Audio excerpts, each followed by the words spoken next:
함께 나누게 될 히브리서 11장 말씀은 우리 믿는 그리스도인들이 아주 많이 사랑하고 많이 읽는 본문 가운데 하나이죠. 구약의 익숙한 인물들의 이름들과 그 생애를 간단히 요약하며 전해주는, 그러면서 그 믿음이 어떠한지를 우리에게 들려주는 말씀입니다. 왜 히브리서 11장에 이르러서 이 믿음에 대한 이야기를 성경은 본격적으로 하게 되었을까? 이 본문이 자리하고 있는 위치를 한번 생각하면 좋을 것 같습니다.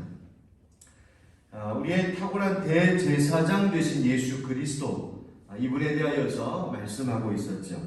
흠이 없고 거룩하신 그 예수님께서 대제사장이실 뿐만 아니라 자기 자신을 희생제물로 드리심으로 단번에 영원하고 완전한 희생의 제사를 드리셨다. 바로 그것 때문에 우리는 그 대제사장이신 예수님으로 인하여 참된 성소, 하늘의 성소, 하늘 보좌 앞으로 나아갈 수 있는 은혜를 얻었는데, 이것을 우리가 바로 영혼을 구원 얻는 이 구원이라고 말씀했습니다. 그런데 어제 본문에서 바로 구원에 이르는 것이 오직 믿음으로 되는 것이라 했습니다. 의인은 믿음으로 말미암아 살리라. 의인은 믿음으로 산다. 그리고 우리의 영혼을 구원함에 이르는 믿음을 가진 자가 바로 우리 예수 믿는 자들이다. 그렇다면 믿음이 뭐냐? 그래서 오늘 11장에 그 믿음에 대한 이야기가 나오고 있습니다. 이 믿음을 삶의 중심으로 삼고 사는 사람들은 신약시대뿐만이 아니라 오늘 성경에 보면 예수님 오시기 전 구약시대의 성도들도 믿음을 중심으로 살았던 사람들이 있었음을 알 수 있습니다. 자, 믿음이 뭘까? 우리 1절, 2절을 먼저 다시 한번 읽어보실까요? 1절, 2절 시작.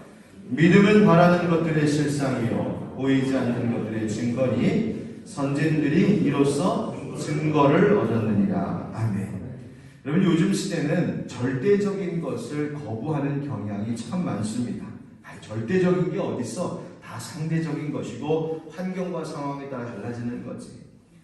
그러나 믿음에 있어서는 이 절대적인 믿음을 버릴 수 없습니다. 만약 믿음이 상황과 환경, 형편에 따라 이렇게도 되고 저렇게도 변할 수 있는 것이라면 그것은 우리가 믿을 수 없는 것입니다. 그것은 참 믿음이라고 말할 수 없어요. 그런데 왜 그렇게 변하지 않는 이 확실한 믿음, 절대적인 믿음이 우리는 참 어려운 것일까? 그 이유는 믿음이라고 하는 것은 보이지 않는 것을 바라는 것이기 때문에 그렇습니다. 보이는 것은 믿기 쉽습니다. 보이는 것은 확실히 아는 겁니다. 보이는 것은 누구도 부정할 수 없겠죠. 그러나 보이지 않으니, 아직 이루어지지 않았으니 믿는 게 어렵다는 겁니다. 그런데 오늘 성경은 말합니다. 믿음은 바라는 것들의 실상이요. 여러분, 이 말씀의 의미가 뭘까요? 우리가 굉장히 사랑하고 익숙한 말씀인데 이 말씀의 의미가 뭡니까? 여러분, 여기서 이 실상이라고 하는 말의 의미가 뭐냐면 헬라어로 번역하면 토대, 기초 이런 뜻입니다. 또 보증, 확신, 실체 이런 뜻을 가지고 있는 것이 바로 이 실상이라는 말이에요.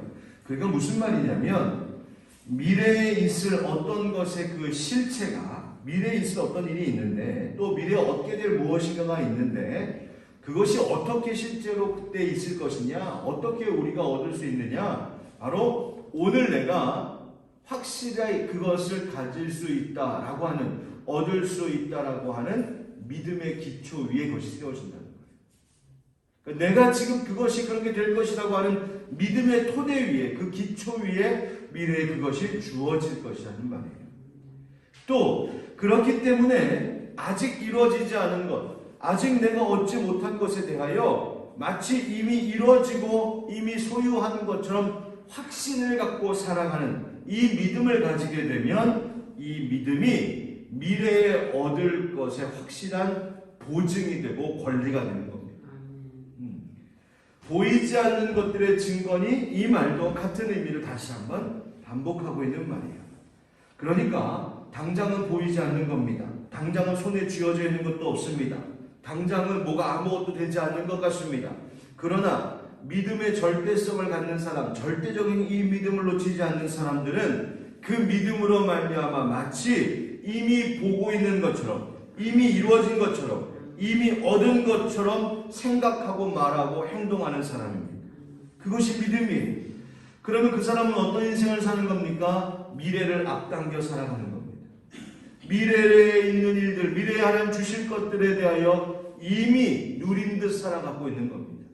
그러니 감사할 수 없을 때 감사하게 되고, 기뻐할 수 없을 것 같은데 기뻐할 수 있는 거죠. 그게 바로 믿음의 능력입니다. 여러분 기억하십시오. 하나님은 이 절대적인 믿음, 이 흔들리지 않는 믿음을 가진 자들에게 반드시 약속 지키시는 하나님이신 줄 믿습니다. 이 믿음이 하나님 앞에 보여드릴 나의 보증이 된다는 거예요. 권리가 된다는 거예요. 하나님 내가 믿었습니다. 하나님의 약속을 내가 믿었습니다. 마치 이미 얻은 것처럼 믿었으니 하나님이 이루어 주시옵소서. 놀라운 것은 그 믿음으로 사는 자들을 하나님께서 기뻐하신다고 말씀하십니다. 오늘 6절 말씀 같이 함께 읽어보시죠. 6절 시작. 믿음이 없이는 하나님을 기쁘시게 하지 못하나니 하나님께 나아가는 자는 반드시 그가 계시는 것과 또한 그가 자기를 찾는 자들에게 상 주시는 이심을 믿어야 할지니라. 아멘. 믿어야 할지니라. 믿는 자를 기뻐하시고 믿는 자에게 상 주시는 분이시다. 자, 그러면 왜 하나님은 믿음으로 사는 자들을 기뻐하실까요? 첫 번째, 그 이유가 있습니다. 믿음으로만 알 수 있는 세상이 있기 때문입니다. 3절 말씀 한번 같이 읽어보실까요? 3절 시작. 믿음으로 모든 세계가 하나님의 말씀으로 지어진 줄을 우리가 아나니 보이는 것은 나타난 것으로 말미암아 된 것이 아니니라. 아멘. 자, 이 말씀이 무슨 말일까? 성경은 이 세상의 모든 만물이 다른 거 어떤 것이 아닌 오직 하나님의 말씀으로 창조된 것이라고 외치고 있습니다. 다시 말하면 우리가 보고 겪고 있는 이 모든 것들, 이 모든 것들이 하나님의 말씀으로부터 시작된 것이요, 하나님의 지혜, 하나님의 능력과 주권 안에 있는 것이라고 말하고 있습니다. 그런데 이것을 아는 것이 중요하다는 거예요. 왜냐하면 이 사실을 알고 살아가는 사람들은 두렵고 불안한 인생이 아니라 하나님의 인도하심과 보호 아래 있는 축복의 삶, 은혜의 삶을 살아가는 것이 되기 때문입니다. 그래서 아무리 고되고 힘든 일이 닥쳐도, 아무리 실망하고 낙심할 만한 일이 있어도 이 모든 것을 말씀으로 지으신 하나님, 이 모든 것 위에 그 모든 것의 기원이 되시는 하나님께서 내 인생도, 내 가정도, 우리가 살아가는 모든 삶의 모든 것들을 다 하나님이 주관하신다, 도우실 것이다, 인도하신다 라고 하는 이 담대함과 평안함을 갖는 겁니다. 하나님이 이 모든 것들을 말씀으로 지으셨다. 하나님이 이 모든 것들을 다스리고 계신다. 이처럼 이 세상의 모든 것이 다 하나님의 주관 아래 있음을 알게 하는 것, 그런 세계를 보게 하는 것이 뭐다? 바로 믿음이라는 거예요. 믿음이 있는 사람들은 이 모든 세상에 하나님의 주관 아래 있으니 어떤 일이 있어도 불안에 떨지 않을 수 있으나, 믿음의 눈을 갖지 못한 사람들은 이 세상이 어떻게 지금 돌아가고 있는 것인지 그저 탄식하고 불안해할 수밖에 없다는 이야기입니다. 그러니 믿음으로 사는 것이 필요합니다. 믿음으로 모든 세계가 하나님의 말씀으로 지어진 줄을 알아니. 여러분, 이 말씀 기억해서 하나님께서 이 세상을 모두 다스리시는 참 주관자이심을 믿는 이 믿음 놓치지 않는 여러분을 되시길 주의 이름으로 축복합니다. 믿음으로만 보이는 세상이 있다는 거예요. 그래서 하나님이 믿음을 기뻐하신다. 두 번째, 왜 믿음 있는 자들 하나님 기뻐하실까? 믿음은 우리에게 중요한 발자취를 남기기 때문에 그렇습니다. 그 말은 누구에게는 발자취를 남기는 것이 되지만 나의 발자취가 누군가에게는 그 인생을 안내해주는 이정표가 되기 때문이라는 것이죠. 오늘 말씀 4절부터 나오는 구약의 여러 믿음의 선진들이 소개되고 있어요. 아벨은 믿음으로 하나님께 좋은 제사, 기뻐하신 예물을 드렸다 말하고 있고, 에녹은 믿음으로 죽음을 보지 않고 하나님의 품에 안긴 자, 노아는 믿음으로 아직 보이지 않는 일에 대한 경고를 받고 방주를 만든 의의 상속자가 되었다. 아브라함은 믿음으로 순종하고 하나님의 약속을 붙들어 장래의 유업으로 받을 땅으로 나아갔다. 사라는 하나님의 그 미쁘심, 신실하심을 믿는 믿음으로 생명을 잉태하게 되었다. 여러분, 이 모든 사람들은 육신의 눈으로는 당장 보이지 않는 것들이었습니다. 그러나 이 보이는 것들에만 자신의 인생을 의존하지 않고, 즉 보이는 것에만 가지고 그것으로 인생을 선택하고 방향을 정하지 않고 보이지 않는 것, 그러나 하나님의 신실하신 성품이 있는 그 말씀을 붙들고 인생의 방향을 선택하며 산 사람들입니다. 그 결과가 바로 이 믿음의 조상들이 얻게 된 복의 결과였다는 것이죠. 하나님께서 바로 이런 삶을 기뻐하십니다. 그런데 여기서 아주 중요한 한 말씀을 더하여 주시는데 12절 말씀 보십시오. 12절에 이러므로 죽은 자와 같은 한 사람으로 말미암아 하늘의 허다한 별과 또 해변의 무수한 모래와 같이 많은 후손이 생육하였느니라. 아멘. 여기서 죽은 자와 같은 한 사람은 누구를 가리키냐면 바로 아브라함을 가리키는 말입니다. 그러니까 아브라함이 어떤 사람이었어요? 더 이상 육신적으로는 자손을 볼 수 없었던 나이였기 때문에 성경이 그를 죽은 자와 같다라고 말했어요. 앞으로 미래와 또 미래에 대해서 기대할 바가 없었던, 뿐만 아니라 이 하나님을 알기 전에 아브라함은 사실 영적으로도 죽은 자와 다를 바가 없었죠. 그런데 그런 아브라함을 하나님께서 부르시고 약속의 말씀을 주셨을 때에 아브라함이 그 말씀을 믿었어요. 그 믿음이 살아있는 자가 되었고, 그 믿음 때문에 오늘과 같이 하늘의 허다한 별과 해변의 무수한 모래와 같은 후손이, 믿음의 후손들이 그 아브라함에게서 하나님 축복의 백성이 되었다, 그 이야기입니다. 자, 뭐예요? 죽은 것 같았던, 죽은 자와 다를 바 없었던 한 사람이 믿음으로 사니 그것이 살아나는 생명이 되었고, 그 믿음의 발자취로 인하여 수많은 후손들이 생육하게 되었다, 살게 되었다, 번성하게 되었다. 여러분, 우리의 믿음의 발자취가 우리의 후손에도 귀한 안내와 복이 될 줄 믿습니다. 여러분, 지금 내가 비록 죽은 자와 같이 소망 없는 것 같이 보여도, 힘도 지혜도 없고 쇠약해지고 아무것 바랄 것이 없는 내 부족한 나의 모습인 것 같다 할지라도, 아니요, 그렇지 않습니다.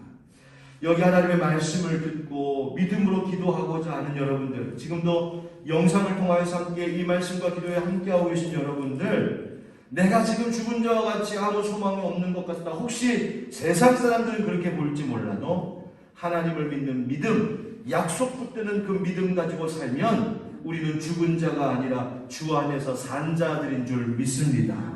소망 있는 자들이라는 거예요. 그리고 그런 나로 인하여서 나뿐 아니라 내 자녀들, 우리 후손들이 그 믿음의 발자취를 따르게 될 것이고, 그 믿음의 발걸음에 동참하는 모든 이들이 하나님의 복을 얻게 될 것을 믿습니다. 여러분, 이 가정의 달에 다시 한번 강조합니다.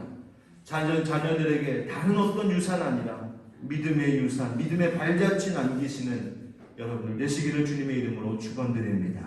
마지막으로, 왜 하나님은 믿음을 기뻐하실까? 믿음은 모든 것을 견디며 마침내 승리하게 하기 때문입니다. 자, 8절 말씀을 다시 거꾸로 올라가 보면 8절에 믿음으로 아브라함은 부르심을 받았을 때 순종하여 장래의 유업으로 받을 땅에 나아갈새 갈 바를 알지 못하고 나아갔으며, 아브라함은 그 말씀, 그 명령을 받고 순종할 때에 어디로 가야 될지 전혀 모르고 고향 그 땅을 떠나왔습니다. 아브라함은 어디로 가야 될지도 모르고 그냥 믿고 따랐단 말이에요. 9절 말씀, 믿음으로 그가 이방의 땅에 있는 것 같이 약속의 땅에 거류하여 동일한 약속을 유업으로 함께 받은 이삭 및 야곱과 더불어 장막에 거하였으니. 자, 떠나와서 어딘가에 머무르기 시작했습니다. 그런데 그 땅이 자기의 땅인 것처럼 확실하게 있었던 것이 아니라 이방의 땅에 있는 것 같이, 그러니까 불안한 인생이었다는 말이에요. 자기만 그런 것이 아니라 자기 아들 이삭도 손자인 야곱도 그랬어요. 불안한 인생같이 보였었어요. 사도행전 7장에 보면 그 아브라함이 하나님의 약속을 받았음에도 불구하고 발붙일 만큼의 유업도 얻지 못했다. 아브라함 평생의 장인은 발 하나 내 땅으로 발붙이며 살 땅 하나 얻지 못했다. 그렇게 말하기도 해요. 그런데 그 죽을 때까지도, 하나님 부르시는 그때까지도 하나님의 약속이 이루어지지 않는 것 같았고, 모든 것이 다 막막하고 모든 것이 다 불안한 것만 같은 그 인생이었음에도 불구하고 그 모든 불안함을 뚫고 어떻게 또 믿음으로 살아갈 수 있는 이 아브라함이 될 수 있었던 것일까? 아브라함에게는 중요한 고백이 하나 있었어요. 10절 말씀. 10절 다 같이 시작. 이는 그가 하나님이 계획하시고 지으실 터가 있는 성을 알았습니다. 아멘. 자, 이게 뭘까? 하나님이 마침내 주실 영원한 하나님 나라를 바라보는 믿음이 있었다. 하나님이 계획하시고 하나님이 지으시고 하나님이 터가 되시는 성을 알았다는 말이에요. 여러분, 우리의 인생을 계획하시는 분도 하나님이신 줄 믿습니다. 우리의 인생을 지으시는 분도 하나님이십니다. 우리의 인생의 터가 되시는 분도 하나님이십니다. 그 하나님께서 이루실 인생을 바라보며 살아갈 때에 마침내 승리하고 마침내 이루어지는 일을 경험하게 되는 것입니다. 우리 사랑하는 기도 교역자 여러분, 지금도 영상을 통해서 함께하고 있는 우리 귀한 교우 여러분, 오늘 이 말씀대로 믿음이 하나님을 기쁘시게 한다. 믿음이 가지고 있는 능력이 있다. 여러분 기억하시고 오늘 하루도 믿음으로 살아가시는 여러분 되시길 주의 이름으로 축원드립니다.